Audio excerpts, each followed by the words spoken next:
स्वागत है आपका एक और महत्वपूर्ण क्लास में। यदि आप TGT, PGT, JSC, GDC, KVS, NET, BPSC इन परीक्षाओं की तैयारी कर रहे हैं तो यह क्लास आपके लिए बहुत महत्वपूर्ण है। यदि आप हमारे चैनल पर नए हैं तो आप चैनल को सब्सक्राइब कर लें और यदि आपने सब्सक्राइब किया है तो आप वीडियो को लाइक ज़रूर करें। तो चलिए शुरू करते हैं एक और महत्वपूर्ण क्लास। पहला सवाल कह रहा है कि सजल नयन तन पुलक निज इष्ट देव पहचान परथ दंड जिम धरने तल दशा न जाए बखाने। यह दोहा रामचरितमानस के किस कांड से संबंध है? तो आपको ये बताना है कि यह दोहा जो है वो रामचरितमानस के किस कांड से संबंधित है। ए बालकांड, बी अयोध्या कांड, सी अरण्य कांड और डी सुंदरकांड। तो आपको ये बताना है कि रामचरितमानस के यह किस कांड से संबंधित है। तो अगर ये रामचरितमानस की बात करें तो रामचरितमानस की रचना जो है वो अवधी भाषा में हुई है और इसके रचनाकार जो हैं वो गोस्वामी तुलसीदास हैं। रामचरितमानस में कुल 7 कांड हैं और यह जो दोहा है यह अयोध्या कांड से लिया गया है, अर्थात विकल्प बी जो है इसका उत्तर पहले का सही हो जाएगा। बात करते हैं सवाल नंबर दूसरे की। दूसरे में कह रहा है कि हिंदी के मध्यकाल का भक्ति आंदोलन भारतीय चिंतनधारा का स्वाभाविक विकास है। ये बताना है कि ये कथन किसके द्वारा कहा गया है। कह रहा है कि हिंदी के मध्यकाल का भक्ति आंदोलन भारतीय चिंतनधारा का स्वाभाविक विकास है। यह कथन किसके द्वारा कहा गया है? ए आचार्य रामचंद्र शुक्ल, बी डॉक्टर राम कुमार वर्मा, सी आचार्य हजारी प्रसाद द्विवेदी और डी राहुल सांकृत्यायन। तो आपको बताना है कि ये कथन जो है वो किसके द्वारा कहा गया है। तो ये जो कथन है यह कथन हजारी प्रसाद द्विवेदी का है। तो विकल्प सी जो है उत्तर दूसरे का सही हो जाएगा। अब आते हैं सवाल नंबर तीसरे में। तीसरे में करें कि किस सूफी कवि की रचना में दोहा चौपाई के स्थान पर बरवे चौपाई छंदबंद का प्रयोग हुआ है? ए मुल्ला दाऊद, बी कासिम शाह, सी कुतुबुन और डी नूर मोहम्मद। तो आपको ये बताना है कि किस सूफी कवि की रचना में दोहा चौपाई के स्थान पर बरवें और चौपाई छंदबंद का प्रयोग किया गया है? मुल्ला दाऊद, कासिम शाह, कुतुबुन या नूर मोहम्मद। तो इसका उत्तर हो जाएगा विकल्प डी जो है इसका उत्तर सही हो जाएगा, नूर मोहम्मद इसका उत्तर सही होगा। और नूर मोहम्मद की रचना है जिसका नाम अनुराग बांसुरी है, उसमें जो है बरवे और चौपाई का प्रयोग किया गया है। सवाल नंबर 4 में कह रहे हैं कि कथ दिखाए कामिनी दई दामिनी को यह बाह थर थराति सो तन फिरे फर फराति धन माहे। बताना है कि किस कवि की रचना है। आपको बताना है कि यह पंक्ति जो है वो किस कवि के द्वारा लिखित है। ए अब्दुल रहीम खान खाना, बी बिहारी लाल, सी सैयद गुलाम नबी रसलैन और डी भिखारी दास। तो चौथे का उत्तर आपको बताना है कि इसके रचनाकार कौन है, इस पंक्ति की रचनाकार कौन है, किस कवि के द्वारा लिखित यह रचना है। तो ये सैयद गुलाम नबी रसलैन की है।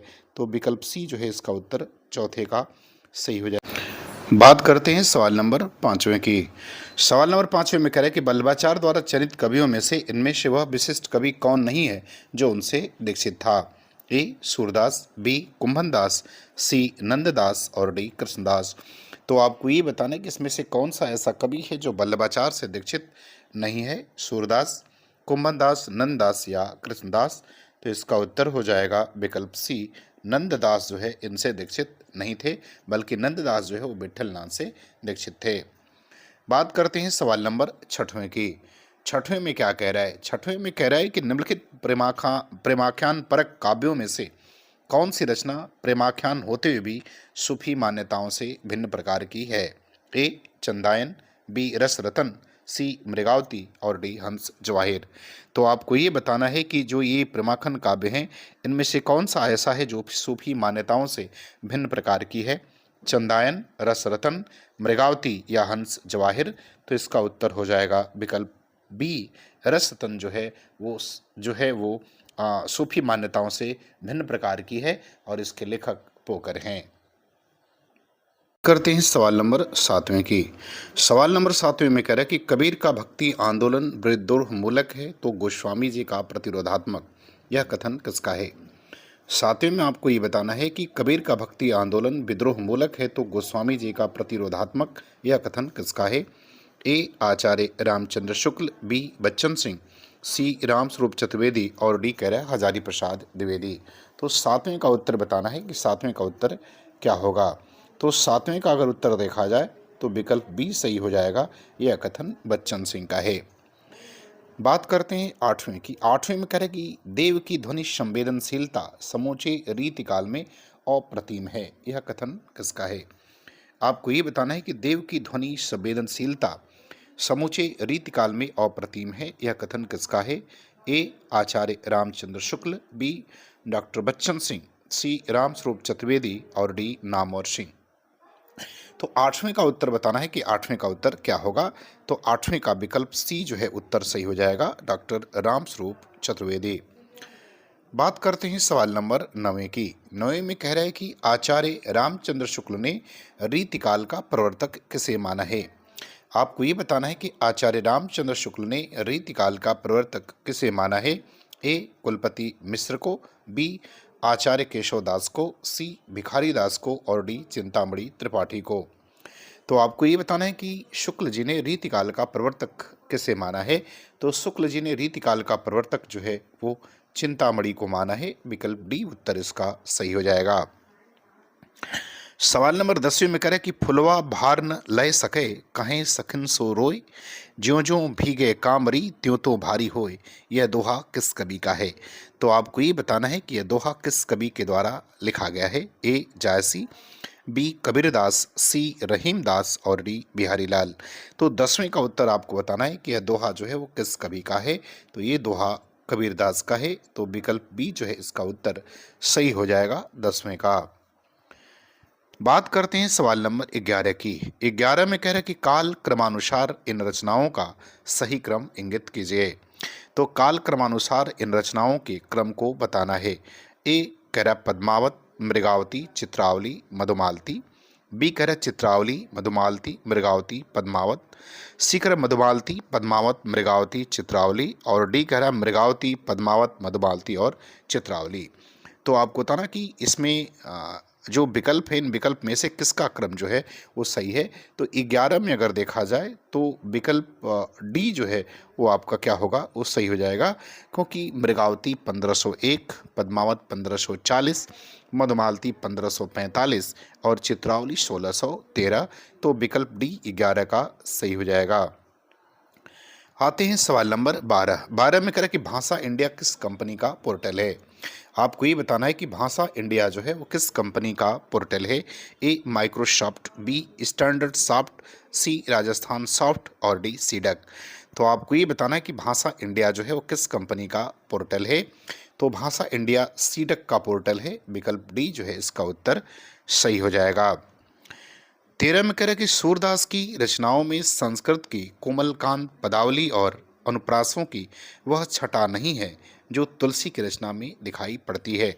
यह कथन किसका है? तो 13 में आपको बताना है कि यह कथन किसके द्वारा कहा गया है। ए मिश्र बंधु, बी आचार्य हजारी प्रसाद द्विवेदी, सी आचार्य रामचंद्र शुक्ल और डी शिव सिंह सेंगर। तो आपको बताना है कि ये कथन जो है वो किसके द्वारा कहा गया है। तो यह कथन जो है वो आचार्य रामचंद्र शुक्ल के द्वारा कहा गया है। विकल्प सी उत्तर इसका सही हो जाएगा। बात करते हैं सवाल नंबर 14 की। 14 में कह रहे कि गोस्वामी तुलसीदास ने रघुनाथ गाथा की रचना किस उद्देश्य से की? तो आपको ये बताना है कि गोस्वामी तुलसीदास ने रघुनाथ गाथा की रचना किस उद्देश्य से की। ए यश के लिए, बी लोकहित, सी परंपरानुपालन के लिए और सी स्वांत सुख के लिए। तो आपको ये बताना है कि इन्होंने रघुनाथ गाथा की रचना जो है वो किस उद्देश्य से की थी। तो इसका उद्देश्य था स्वांत सुखाय, अर्थात विकल्प डी जो है उत्तर सही हो जाएगा 14 का। 15 में करें कि स्वनिम का अर्थ है। आपको स्वनिम का अर्थ बताना है। ए वर्ण, बी अक्षर, सी शब्द और डी ध्वनि। तो आपको ये बताना है कि स्वनिम का अर्थ क्या है। वर्ण है, अक्षर है, शब्द है या ध्वनि है। तो स्वनिम का अर्थ होता है ध्वनि। विकल्प डी सही हो जाएगा। स्वनिम एक अमूर्त इकाई है जो एक ही ध्वनि वर्ग के विभिन्न उच्चारणों का प्रतिनिधित्व जो है वो करती है। बात कर रहे हैं सवाल नंबर 16 की। 16 में कह रहा है कि खलटाही का दूसरा नाम क्या है। आपको बताना है कि खलटाही का दूसरा नाम है। ए बघेली, बी बुंदेली, सी ब्रजी और डी छत्तीसगढ़ी। तो आपको खलटाही का दूसरा नाम बताना है। सवाल नंबर 16। तो खलटाही छत्तीसगढ़ी का ही दूसरा नाम है। तो विकल्प डी जो है इसका उत्तर सही हो जाएगा।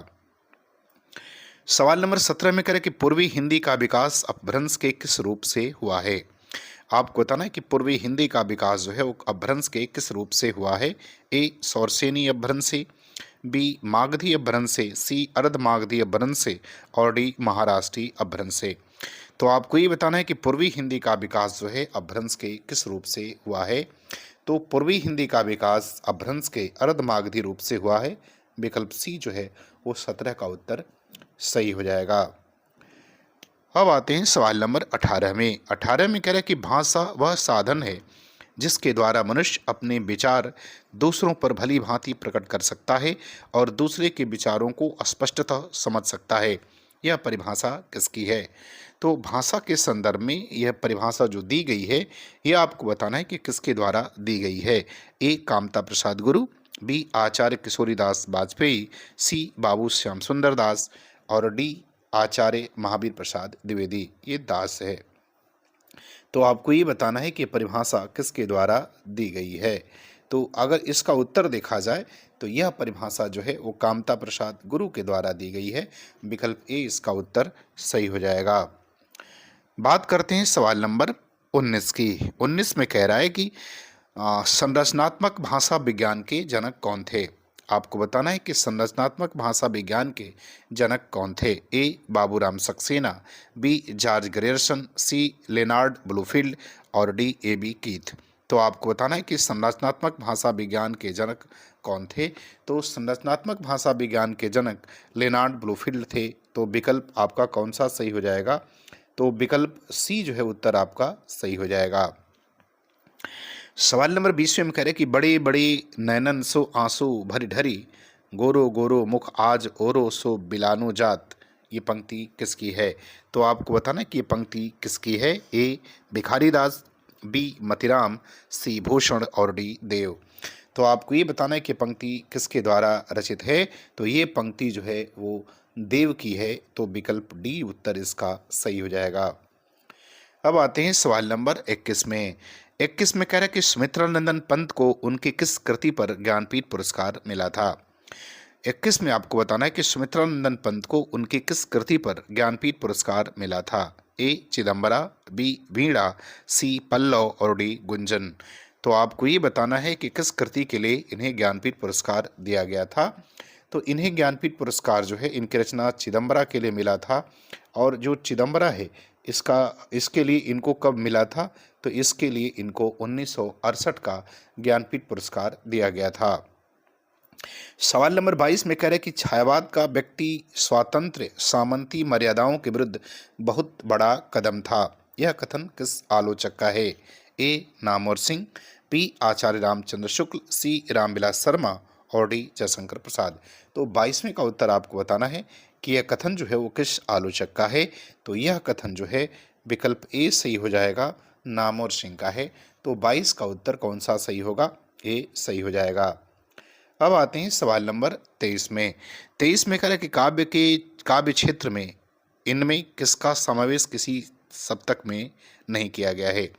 तो आपको ये बताना है कि काव्य क्षेत्र में इनमें से किसका समावेश जो है वो किसी सप्तक में नहीं किया गया है। ए प्रभाकर माचवी, बी शमशेर बहादुर सिंह, सी दुष्यंत कुमार और डी केदारनाथ सिंह। तो आपको ये बताना है कि इनमें से वो कौन सा कवि है जो किसी भी सप्तक में शामिल नहीं है। तो वो दुष्यंत कुमार हैं, अर्थात विकल्प सी जो है वो सही हो जाएगा। सवाल नंबर 24 में करें कि इनमें भारतीय नवजागरण का अग्रदूत कवि कौन रहा है।